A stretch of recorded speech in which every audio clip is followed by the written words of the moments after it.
तो हमने एक्सरसाइज 1 देख लिया। अब एक्सरसाइज 2 की शुरुआत करेंगे।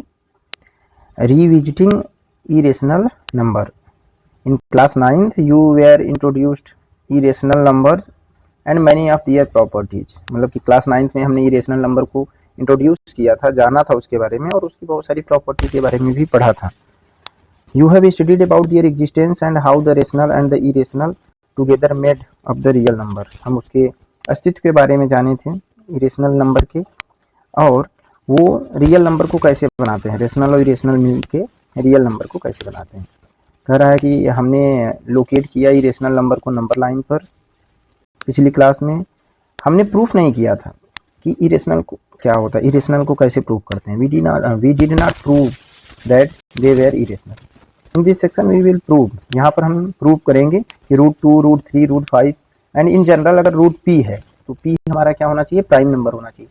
मतलब p स्क्वायर ना बनाना चाहिए, समझ रहे हो ना। p हमारा क्या होना चाहिए, प्राइम नंबर होना चाहिए। जैसे रूट के अंदर आप 4 ले लोगे तो वो तुम्हारा इरेशनल नहीं होगा। क्यों? क्योंकि 4 प्राइम नहीं है और 2 और 2 का स्क्वायर बना लेगा, समझ रहे हो ना। 2 × 2 where p is a prime. तो one of the theorem we use in our proof, एक थ्योरम हम यूज करेंगे, fundamental theorem of arithmetic. Fundamental theorem of arithmetic क्या कहता है, ठीक है। अगर हम रिकॉल करेंगे तो इरेशनल का डिफिनीशन हमारा था कि इसको हम इरेशनल को कि हम उसको p/q के रूप में नहीं लिख सकते हैं और p और q इंटीजर नहीं होगा, q is not equal to 0। तो कुछ एग्जांपल्स हैं, ठीक है। मतलब रेशनल के लिए तो हम जानते हैं कि रेशनल को p/q के रूप में लिखा जा सकता है, p और q इंटीजर होना चाहिए और q is not equal to 0 होना चाहिए। तो इरेशनल के लिए जस्ट अपोजिट हो जाएगा। और कुछ एग्जांपल्स हम जानते हैं ऑलरेडी, पहले से ही फैमिलियर हैं। √2 हुआ, √3 हुआ, √15 हुआ, ये सब रूट से बाहर नहीं निकल सकते हैं। और पाई हुआ, ठीक है। सर्कल में आपने पढ़ा होगा पाई, सर्कमफेरेंस का फार्मूला क्या होता है, 2πr होता है, 2πr होता है। या फिर एरिया ऑफ सर्कल क्या होता है, πr² होता है। ये जो पाई होता है ये इरेशनल नंबर होता है। पाई को ऐसा मत समझ लेना कि 22/7, 22/7 ये इसका अप्रॉक्स वैल्यू है, ठीक है। अप्रॉक्सीमेट वैल्यू है, लगभग वैल्यू है, ठीक है। 0.10, फिर 110, 1110, 1111, तो ये क्या कर रहा है, पैटर्न को नहीं रिपीट कर रहा है। यहाँ 10 है तो फिर 110 है, फिर 1100, ठीक है, 10 है तो रिपीट नहीं कर रहा है। तो ऐसे जब नंबर्स होते हैं और इनफाइनाइट तक जा रहा है तो वो इरेशनल कहलाते हैं। नाइदर टर्मिनेटिंग, ना तो कटे और ना तो रिपीट करे, नाइदर टर्मिनेटिंग नॉर रिपीटिंग, ना तो कट ही रहा है ना तो रिपीट ही कर रहा है। बिफोर वी प्रूव करने से पहले √2 इज इरेशनल, हमें फॉलोइंग थ्योरम्स, कुछ थ्योरम्स चाहिए। Whose proof is based on the, और वो प्रूफ किस पर बेस्ड है, फंडामेंटल थ्योरम ऑफ अर्थमेटिक। क्या होता है फंडामेंटल थ्योरम ऑफ अर्थमेटिक, ठीक है। थ्योरम 1.2 क्या बोलता है बेटा, let p be a prime number. अगर p कोई प्राइम नंबर है और यदि इफ p डिवाइड्स a², अगर p हमें p डिवाइड कर दे रहा है a² को, p डिवाइड कर रहा है a² को, तो p डिवाइड a को भी करेगा, p डिवाइड a को भी करेगा। Where a is a positive integer. इसका मतलब ये कह रहा है कि बेटा अगर 3 डिवाइड कर रहा है 6² को तो 3 डिवाइड करेगा 6 को भी। सही बात है, नॉर्मल में तो ये सही बात है। ऐसा है क्या कि 6 का जो फैक्टर है वो 2 × 3 है और 6² का फैक्टर में क्या करते हैं 2 × 5 भी आ जाएगा, नहीं आएगा ना।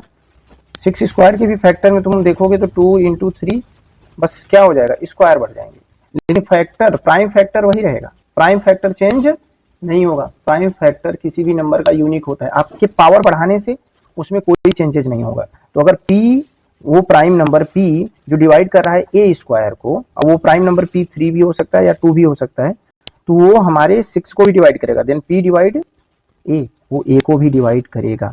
यही थ्योरम हमें इस्तेमाल करना है, ठीक है, यूज करना है, प्रूफ इसको नहीं करना है, ठीक है। हमारे एग्जाम में नहीं आएगा।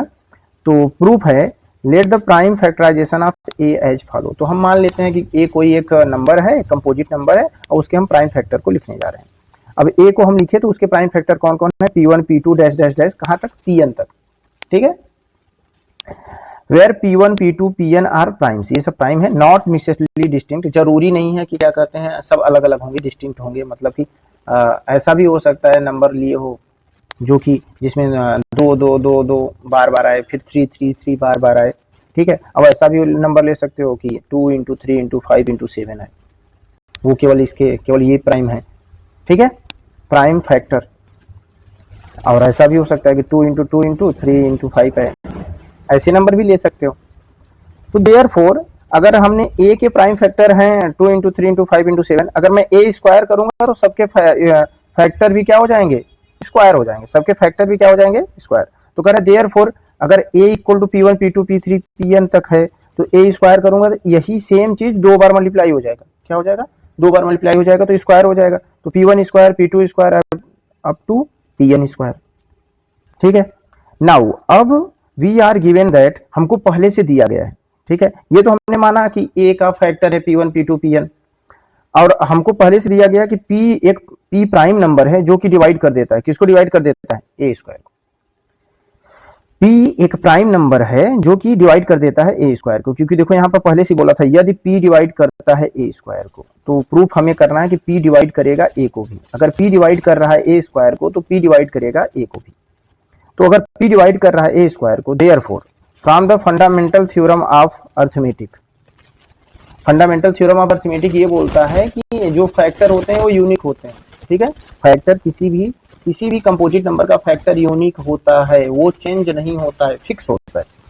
तो it follows that p is one of the prime factor of a square, मतलब ये है कि p कोई एक प्राइम फैक्टर है, a स्क्वायर का कोई भी एक प्राइम फैक्टर हो सकता है, उसमें कई सारे फैक्टर हो सकते हैं, जैसे 2 3 5 7 11, p कुछ भी हो सकता है, 5 हो सकता है, 7 हो सकता है, कोई भी हो सकता है। तो p इज वन ऑफ कोई one of the prime factor of a square. However using the uniqueness part of the fundamental theorem of arithmetic, uniqueness ये कहता है कि जो फैक्टर है वो फिक्स ही रहेगा, वो चेंज नहीं होगा किसी नंबर का, स्क्वायर करने से भी चेंज नहीं होने वाला है, ठीक है। और वो जो भी फैक्टर होता है वो फिक्स होता है, वो बदलता नहीं है, ठीक है, किसी भी नंबर के लिए।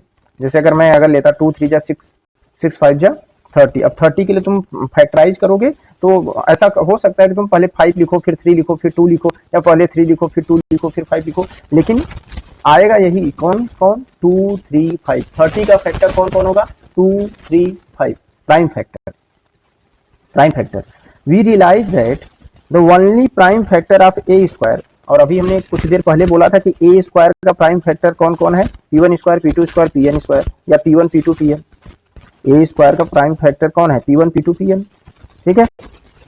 तो और ए स्क्वायर का प्राइम फैक्टर p भी है, ए स्क्वायर का प्राइम फैक्टर p भी है, ए स्क्वायर का prime factor P1 P2 up to Pn भी है, मतलब जरूर p जो है वो कोई एक फैक्टर है P1 P2 Pn में से कोई एक है p जो है। सो p is one of the P1 P2 Pn, जो p है वो कोई भी हो सकता है, वो P2 भी हो सकता है, Pn भी हो सकता है, जो p है। नाउ सिंस a हमारा डिवाइड हो जा रहा था, किन से डिवाइड हो जा रहा था, कौन से प्राइम फैक्टर से डिवाइड हो जा रहा था, P1 P2 Pn से। तो अब इसी में से कोई p है, इसी में से कोई एक p है, तो p डिवाइड कर देगा a को भी, p डिवाइड कर देगा a को भी। तो ये अभी यहाँ ये बात क्लियर हो गई कि भाई a का प्राइम फैक्टर भी P1 P2 Pn था, a स्क्वायर का भी prime factor P1 P2 Pn ही है, बस क्या हो जाएगा, पावर चेंज हो जाएगा। a का prime factor P1 P2 Pn है, यहाँ पर ध्यान दो, a का prime factor P1 P2 Pn तक है, a स्क्वायर का भी prime factor P1 P2 Pn ही है, तो इसका मतलब कि p डिवाइड करेगा a को भी और p डिवाइड करेगा a स्क्वायर को भी, या ऐसे कहो कि p डिवाइड अगर कर रहा है a स्क्वायर को तो p डिवाइड करेगा a को भी। तो we are now ready to give a proof that √2 is irrational. तो अब हमें क्या करते हैं, √2 को इरेशनल प्रूफ कर सकते हैं। हमको ये कॉन्सेप्ट मिल गया है कि अगर p डिवाइड कर रहा है a स्क्वायर को तो p डिवाइड करेगा a को भी, यही कॉन्सेप्ट यूज करना है।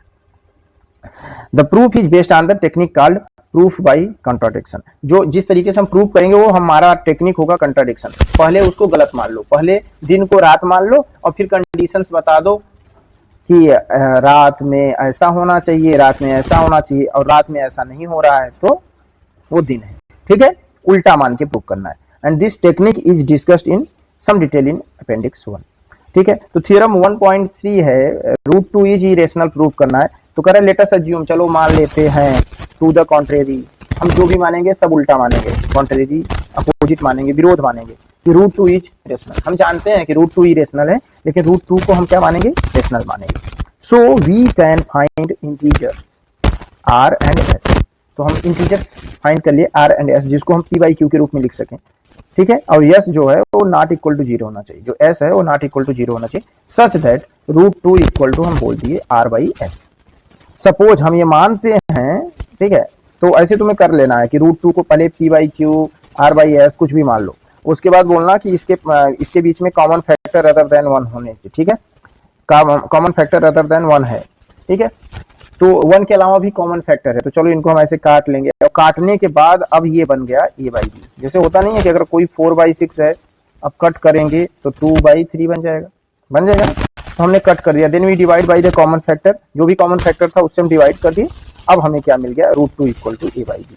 अब इनके बीच में कोई कॉमन फैक्टर नहीं है, where a and b are coprime. अब a एंड b क्या है, को प्राइम। तुम पहले ही मान लेते को प्राइम, कोई दिक्कत नहीं थी, डायरेक्ट लेते √2 इक्वल टू मान लो c बाई डी लिख लेते। अब बोलते कि c and d are coprimes, c and d are coprimes, कोई दिक्कत नहीं है, ये स्टेप डायरेक्ट केवल इतना ही लिख लेते, ठीक है। ये वाले ना लिखते तो भी कोई दिक्कत नहीं है, ठीक है। डायरेक्ट बोलते कि लेट √2 इज रेशनल, ये मान लेते और उसके बाद बोल देते कि √2 equal to a by b, where a and b are coprime. इसके बाद जब √2 equal to a by b equal to coprime, अब b को बेटा इधर भेजोगे, तो हम चलो b को भेज दिए, बोले b√2 equal to a, b√2 equal to a। अब फिर इसके बाद लिख दोगे स्क्वायरिंग ऑन बोथ साइड, ठीक है, या फिर केवल लिख देते स्क्वायरिंग बोथ साइड। अब जब स्क्वायरिंग बोथ साइड हम करेंगे बेटा, इसको स्क्वायर करेंगे, b√2 a को स्क्वायर करेंगे ना, तो रूट स्क्वायर करने पे रूट से बाहर निकल आता है, तो b स्क्वायर बन जाएगा और 2 बन जाएगा, और a भी स्क्वायर बन जाएगा। अब इसको b स्क्वायर 2 लिखें चाहे 2b स्क्वायर लिखें, 2b स्क्वायर इक्वल टू, तो हमको मिल गया 2b square equal to a square. अब यहां से क्या मिल रहा है कि a इक्वल टू a जो है वो फैक्टर है 2 का, ठीक है। a जो है a का फैक्टर 2 है, a का फैक्टर 2 है, तो देयरफॉर 2 डिवाइड्स a स्क्वायर। यहां से हमें मिल रहा है कि 2 क्या करते हैं, डिवाइड कर देगा a स्क्वायर को, 2 डिवाइड करेगा a स्क्वायर को।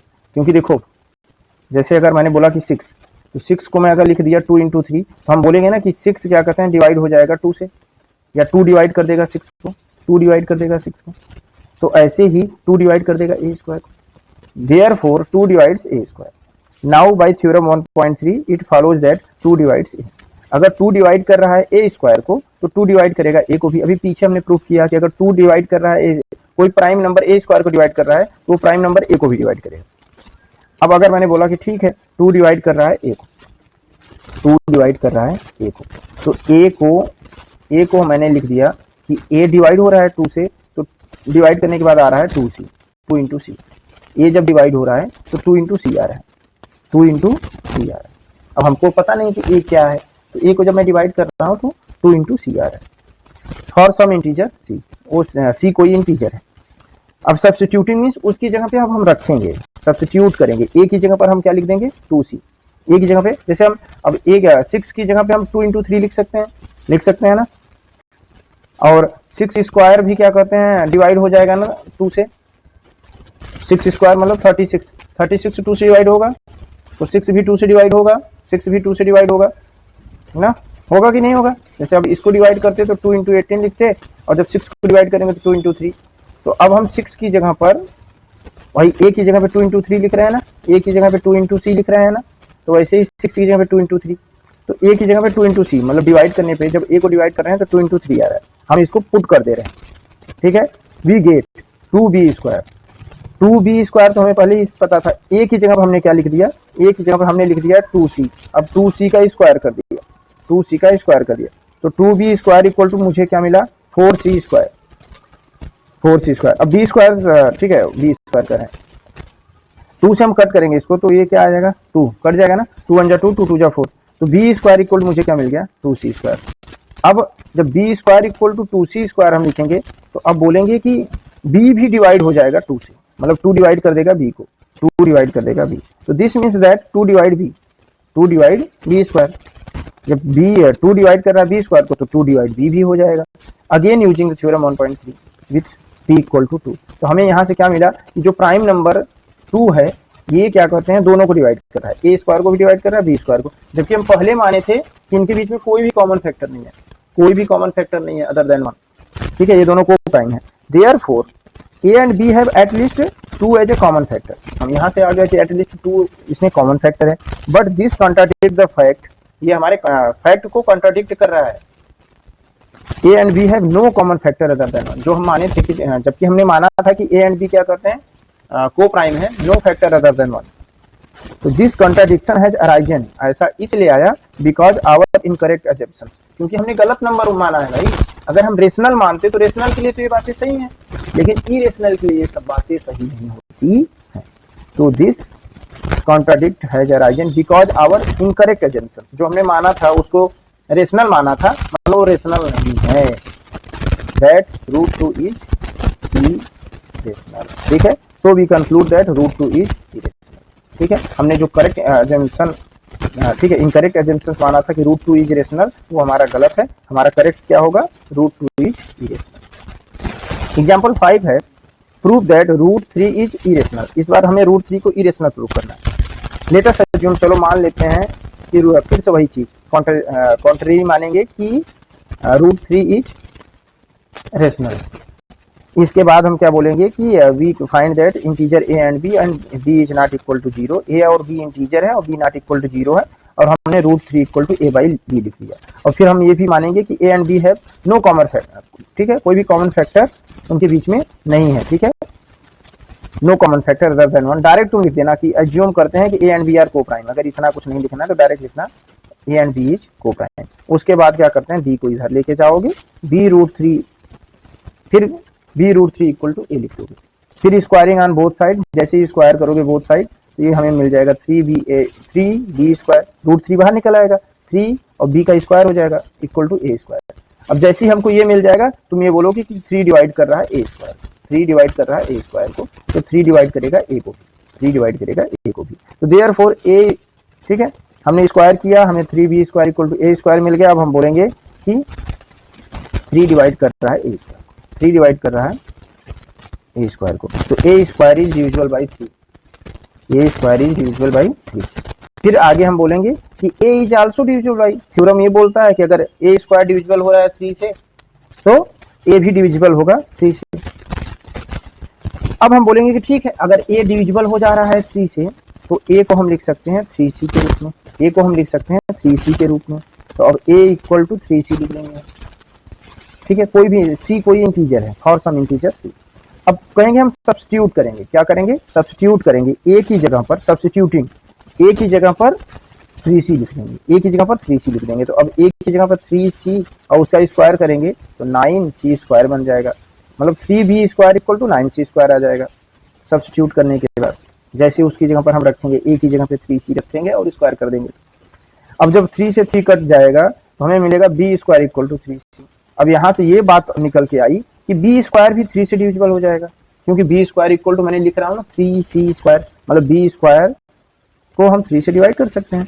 तो हम बोलेंगे b square is divisible by 3, तो b भी 3 से डिविजिबल होना चाहिए, तो b भी 3 से डिविजिबल होना चाहिए। तो हमारा प्राइम फैक्टर यहाँ पे क्या आ जाएगा, दोनों के बीच में 3 आ जाएगा। Therefore a and b have at least 3 as a common factor, जिसकी वजह से a और b का कॉमन फैक्टर क्या आ गया, मतलब a भी 3 से डिविजिबल था, b भी 3 से डिविजिबल था, तो उसका कॉमन फैक्टर 3 आ गया। जबकि हमने माना था कि वो दोनों को प्राइम है, उनके बीच में कोई कॉमन फैक्टर नहीं है। But this contradict the fact, फिर तुमको लास्ट में लिख देना है but this contradict the fact that a and b are coprimes. ये जो हमने फैक्ट माना था कि a and b are coprimes, इसको तो ये कॉन्ट्राडिक्ट कर दे रहा है। तो but this contradicts the fact that a and b are coprime and this contradiction has arisen. ये ऐसा इसलिए माना गया, ऐसा कॉन्ट्राडिक्शन क्यों आया, this contradiction has arisen because of our incorrect assumptions, जो हमने इनकरेक्ट एजम्पशंस माना था इसकी वजह से आया। तो this contradiction has arisen because of our incorrect assumptions that √3 is rational, ठीक है। तो तुम ऐसे भी लिख सकते हैं our assumptions is wrong, our assumptions is wrong, ठीक है, बिकॉज ऑफ आवर इनकरेक्ट, ठीक है। फिर सो वी कंक्लूड दैट, इसकी वजह से हम कंक्लूजन पर पहुंच रहे हैं कि √3 इज इरेशनल, √3 इज इरेशनल। थोड़े से तुम्हें स्टेटमेंट्स याद करने पड़ेंगे और बहुत कुछ करना नहीं है, समझ रहे हो ना। किसी को भी √3 को तुम पहले a बाई बी मानो, फिर b इक्वल टू √3a लिख देना, और फिर स्क्वायर कर देना है, फिर पुट करना है। एक बार तुम लिख दोगे, जब पुट करोगे तो लिखोगे 3b square equal to a square, तो बोलोगे कि 3, ठीक है, a square is divisible by 3, तो a इज डिविजिबल बाई 3। फिर अगली बार क्या करते हैं, a इक्वल टू क्या करते हैं 3c लिख लेना, उसकी जगह में पुट करोगे तो कट के आ जाएगा b square equal to 3c square. फिर बोलोगे b square is divisible by 3, तो b is divisible by 3।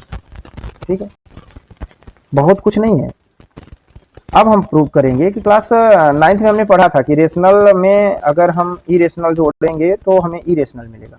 In class 9th we mention that the sum of sum, चाहे जोड़ें चाहे घटाएं, द सम और difference of rational and an irrational number is irrational and the product and quotient of a non zero rational हो and irrational number is irrational. अगर हम गुणा भाग भी आपस में कर रहे हैं रेशनल और इरेशनल का, और रेशनल नंबर जो हो वो जीरो ना हो, वो रेशनल नंबर जीरो ना हो, तो हमें इरेशनल ही मिलता है। जोड़ेंगे, घटाएंगे, गुणा करेंगे, भाग करेंगे, सब रेशनल का इरेशनल से करेंगे तो हमें इरेशनल मिलेगा। ठीक है, बस रेशनल जो है वो जीरो नहीं होना चाहिए, मतलब जीरो से गुणा मत कर देना, जीरो से भाग मत कर देना, ठीक है, जीरो जोड़ मत देना। ठीक है, फिलहाल जीरो का इरेशनल से जोड़ोगे भी तो या घटाओगे भी तो आएगा इरेशनल ही। We prove some particular cases here, जैसे अब यहाँ पर देखो 5 हमारा रेशनल है और √3 हमारा इरेशनल है। ठीक है, 5 माइनस √3 इरेशनल है, इसको प्रूव करो।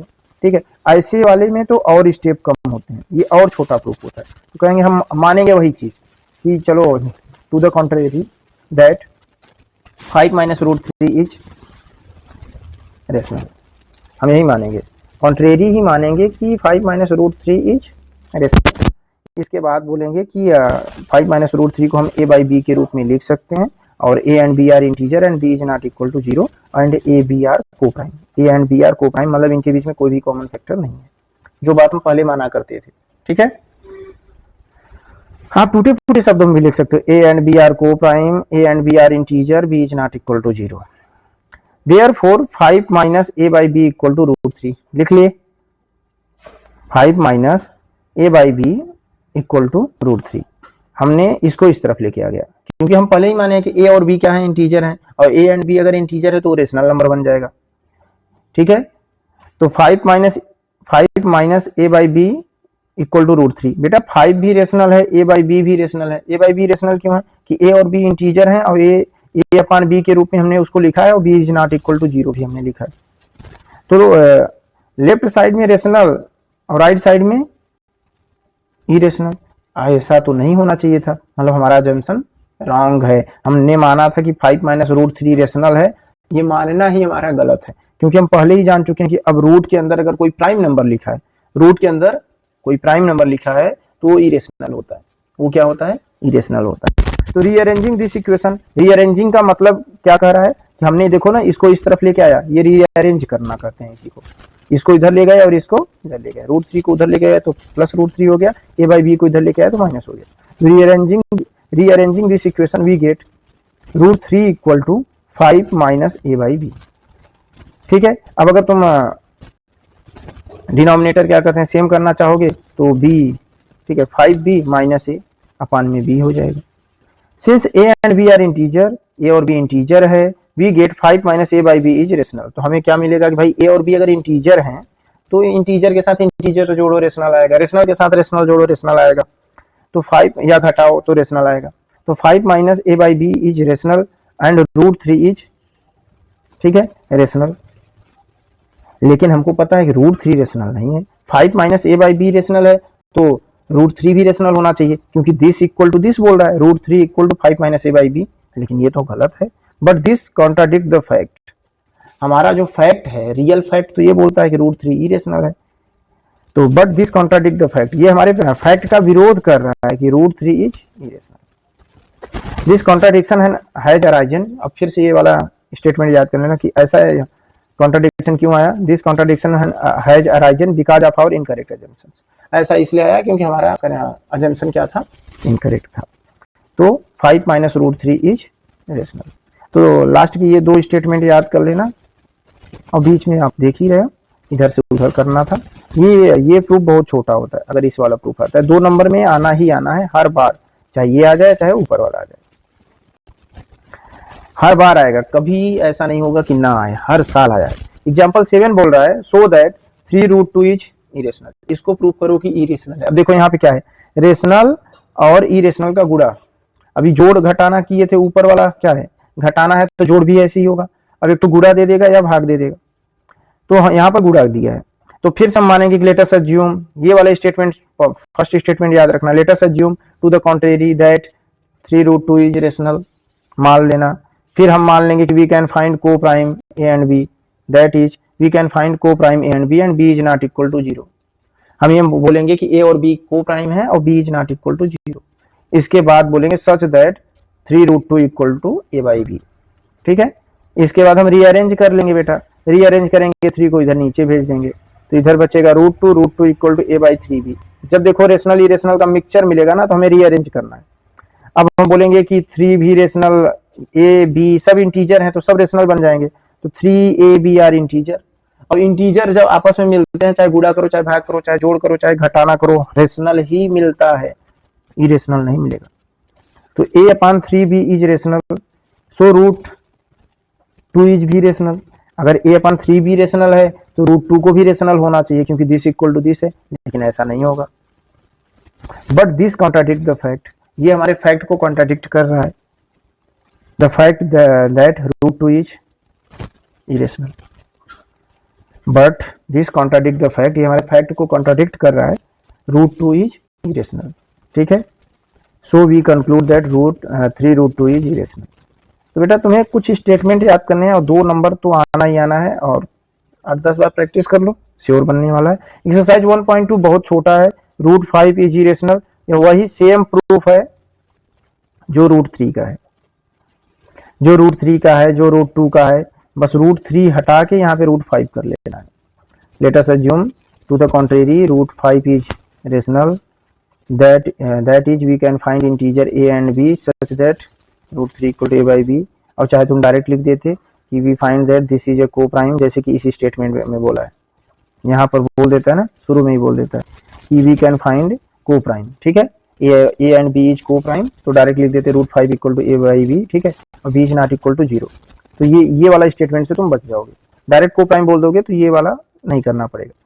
फिर √5 equal to a by b लिख लियो, फिर स्क्वायरिंग ऑन बोथ साइड कर लोगे, ऐसा कर लोगे तो तुम्हारा ये 5b² इक्वल टू ए आएगा। फिर तुम बोलोगे कि 5, ठीक है, a² इज डिविजिबल बाई 5, तो a इज डिविजिबल बाई 5। ठीक है, a² इज डिविजिबल बाई 5, तो a इज डिविजिबल बाई, यहाँ 3 की जगह पे सब जगह 5 हो जाएगा। फिर तुम बोलोगे कि हम बोलेंगे कि a इक्वल टू 5c, और जो यहाँ 3c है वहां पर हम 5c कर देंगे, और उसके बाद हम पुट कर देंगे। अब पुट करने के बाद बेटा कट जाएगा, तो मुझे क्या मिल जाएगा, b² equal to 5c², b² equal to 5c² मिल जाएगा। फिर से हम बोलेंगे कि b² is divisible by 5, b² is divisible by 5, तो b is also divisible by 5। ठीक, और हम बोलेंगे कि ठीक है, तो इनके बीच में एटलीस्ट एक कॉमन फैक्टर आ गया। अब 3 नहीं, कॉमन फैक्टर क्या आएगा, देखो √3 रहेगा तो 3 कॉमन फैक्टर आएगा, √2 रहेगा तो 2 कॉमन फैक्टर आएगा, अगर √5 रहेगा तो √5 कॉमन फैक्टर आएगा। और but this contradict the fact that the co-prime, तो इसको आप बार बार लिख के प्रैक्टिस करो, याद कर लो। This contradiction has arisen because of our incorrect assumptions. ठीक है, क्वेश्चन सॉल्व हो गया। फिर आएगा प्रूव करो 3 + 2√5 इज इरेशनल। ये जो सेकेंड प्रूफ यहां पर है, ये अब तुम यहां पर क्या लिख दोगे, 3 + 2√5 जो है 3 + 2√5। ठीक है, अब 3 + 2√5 लिख दोगे, और उसको यहां लेट अस अज्यूम इसको रेशनल मानोगे। फिर 3 + 2 फिर लिख दोगे 3 + 2√5 equal to a by b लिख दोगे। फिर रीअरेंज करोगे बेटा, रीअरेंज करोगे तो क्या करोगे, 3 को उधर भेज दोगे, 2 को अपान में भेज दोगे, यहाँ बचेगा केवल √5 equal to a by b। बेटा जब ये 3 उधर जाएगा तो -3 हो जाएगा। ठीक है, चलो अच्छा, अभी 2 को नहीं भेज रहा हूँ, फिर अगले स्टेप में 2 को भेजना। अब ये b का इससे मल्टीप्लाई करोगे तो लिखोगे a - 3b अपान में b हो जाएगा ना, b × 3 करोगे ना। अब 2 को नीचे भेज देना, फिर लिख देना √5 इक्वल टू, अब 2 को नीचे भेजोगे तो a - 3b अपान में 2b। अब ये इनको बोलोगे कि ये 3ab ठीक है, और 2 सब क्या है, 3 हुआ, a हुआ, b हुआ, 2 हुआ, सब इंटीजर है। तो इधर हमको रेशनल मिल रहा है लेकिन इधर हमें इरेशनल मिल रहा है। तो बोलोगे जैसे ये बोल रहा है रीअरेंजिंग दिस इक्वेशन, देखो इसने रीअरेंज किया, हम भी रीअरेंज किए, a माइनस 3b अपान में 2b आया मेरा, ठीक है। सिंस a b और ठीक है और 5 जो भी था सब हमारा क्या है, इंटीजर है, तो हमको ये क्या मिलेगा, इधर रेशनल मिलेगा। तो हमारा √5 भी रेशनल होना चाहिए। अगर a minus 3b upon 2b rational है तो √5 को भी रेशनल होना चाहिए, लेकिन ये तो गलत हो गया। यहाँ तो हमारा जंक्शन गलत होने वाला है, यहाँ तो हमारा जंक्शन गलत होने वाला है। तो but this contradict the fact √5 is irrational. तो तुम यहाँ लिख दोगे √5 is irrational and this contradiction है arisen because of our incorrect assumptions। तो ये दूसरी क्वेश्चन हो गई। फिर कहा है prove that the following irrational 1/√2, ठीक है, 1/√2, 7√5, 6 प्लस √2, ये तो इसी तरह से प्रूफ होगा, ठीक है। 1/√2 एंड 7√5 को किस तरह से प्रूफ करोगे, एक क्वेश्चन है ना। जैसे इसने 3√2 को इरेशनल बोला था, हम 1/√2 को बोलेंगे, यहां बोलेंगे 1/√2 इक्वल टू a/b। अब बोलेंगे कि a एंड b क्या करते हैं, a और b को क्या होना चाहिए, को प्राइम होना चाहिए, b is not equal to 0 होना चाहिए। अब हम अगर √2 को इधर भेज देंगे तो b/a, और अब हम लिख देंगे कि b/a इंटीजर है, तो b/a क्या है, हमारा इंटीजर है, b/a हमारा क्या है, इंटीजर है, और a is not equal to 0 भी है। और हम बोलेंगे कि अगर ये रेशनल है तो इसको भी रेशनल होना चाहिए। b और a इंटीजर है और a और b दोनों चलो 0 नहीं है, हम दोनों को पहले से ही मानेंगे कि दोनों 0 नहीं, दोनों 0 नहीं है, तो ये रेशनल होने चाहिए, दोनों क्या होने चाहिए, रेशनल होने चाहिए। लेकिन ये रेशनल है और ये रेशनल नहीं है, ठीक है, जैसे यहाँ पर है, तो हम बोलेंगे ना कि दिस इज रेशनल, तो ये भी रेशनल होना चाहिए। But this contradict the fact, आप ऐसे कर सकते हो।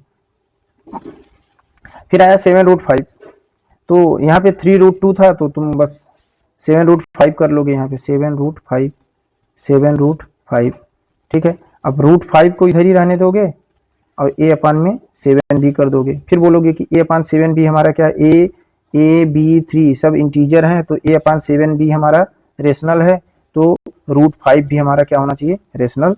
बट ये कॉन्ट्राडिक्ट करेगा हमारे फैक्ट को, so we conclude that this is irrational. तो छोटा ही है ना।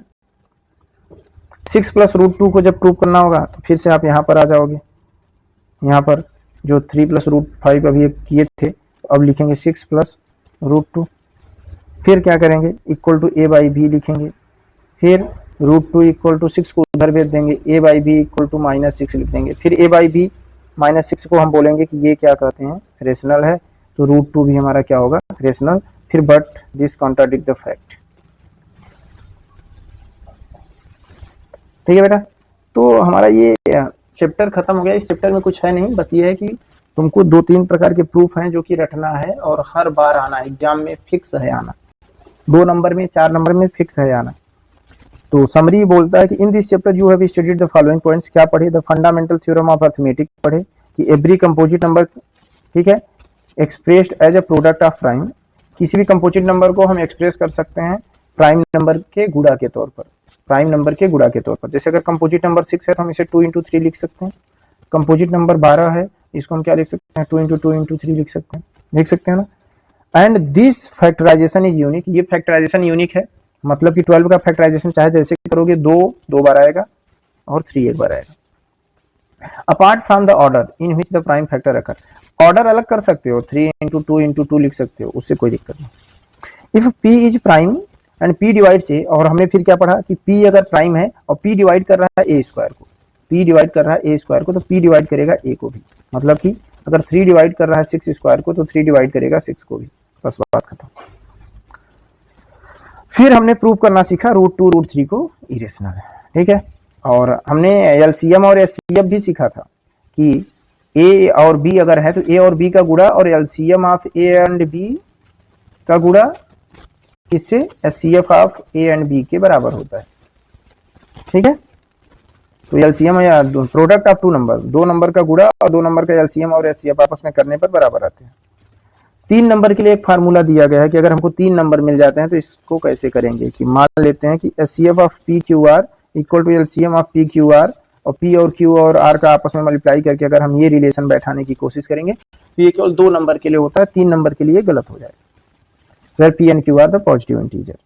ठीक है, इस रिजल्ट को पाने के लिए अगर पी क्यू आर हो तो इस रिजल्ट को पाने के लिए अगर मुझे एलसीएम निकालना है किसका, पी क्यू आर का, अगर मुझे एलसीएम निकालना है तो पी क्यू आर का मुझे मल्टीप्लाई करना पड़ेगा और साथ में किसके साथ मल्टीप्लाई करना पड़ेगा, HCF of p q are से मल्टीप्लाई करना पड़ेगा। किससे मल्टीप्लाई करना पड़ेगा, HCF of p q r, और फिर मुझे एचसीएफ निकालना है एक बार पी क्यू का, फिर एक बार एचसीएफ निकालना है क्यू आर का, फिर एचसीएफ निकालना है पी आर का। तो ये काफी लेंदी प्रोसेस हो गया। हाँ, अगर क्या करते हैं जिसका एचसीएफ निकालना कठिन है और डायरेक्ट दे रखा है, डायरेक्ट एचसीएफ तुमको दे रखा है पी क्यू का, एचसीएफ दे रखा है क्यू आर का, एचसीएफ दे रखा है पी आर का, मतलब तीनों लोगों का आपस में रिलेशन, पी क्यू का, क्यू आर का और आरपी का या पी आर का, सबका एचसीएफ दे रखा है। एचसीएफ दे रखा है तुम्हें पी क्यू आर का, और पी क्यू आर का पी क्यू आर क्या है वो दे रखा है, तो आपस में पी क्यू आर का मल्टीप्लाई करके ये फार्मूले से तुम एलसीएम निकाल सकते हो।